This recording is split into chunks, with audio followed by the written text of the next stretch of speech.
एक दिन गौतम बुद्ध अपने शिष्यों के साथ एकदम शांत बैठे हुए थे। उन्हें इस प्रकार बैठे हुए देख शिष्य चिंतित हो गए। कहीं वह अस्वस्थ तो नहीं है। एक शिष्य ने उनसे पूछा कि आज वह मौन क्यों बैठे हैं, क्या शिष्यों से कोई गलती हो गई है। इसी बीच एक अन्य शिष्य ने पूछा कि क्या वह अस्वस्थ हैं, पर बुद्ध मौन रहे। तभी कुछ देर खड़ा व्यक्ति जोर से चिल्लाया, आज मुझे सभा में बैठने की अनुमति क्यों नहीं दी गई। बुद्ध आंखें बंद करके ध्यान मग्न हो गए। यह व्यक्ति फिर चिल्लाया, मुझे प्रवेश की अनुमति क्यों नहीं मिली।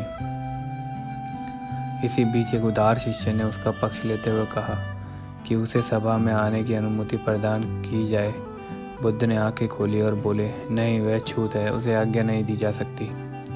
यह सुनकर शिष्यों को बड़ा आश्चर्य हुआ। बुद्ध उनके मन का भाव समझ गए और बोले, हाँ, वह अछूत है। इस प्रकार कई शिष्य बोले, हमारे आश्रम में जात पात का कोई भेद नहीं है, फिर वह अछूत कैसे हो गया।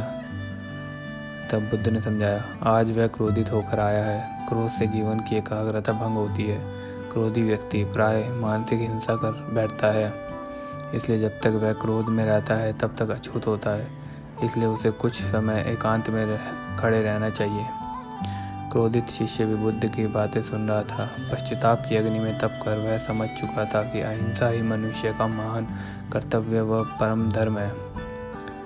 वह बुद्ध के चरणों में गिर पड़ा और कभी क्रोध न करने का प्रण लिया। इस कहानी से हमें यह शिक्षा मिलती है। आशय यह है कि क्रोध के कारण व्यक्ति अनर्थ कर बैठता है और पश्चाताप उसे बाद में होता है, जिसका कोई लाभ नहीं मिलता। इसलिए हमें क्रोध नहीं करना चाहिए। असल मायने में क्रोधित व्यक्ति अछूत हो जाता है और उसे अकेला छोड़ देना चाहिए। क्रोध करने से तन, मन और धन तीनों की हानि होती है। क्रोध से ज़्यादातर हानिकारक कोई और वस्तु नहीं है।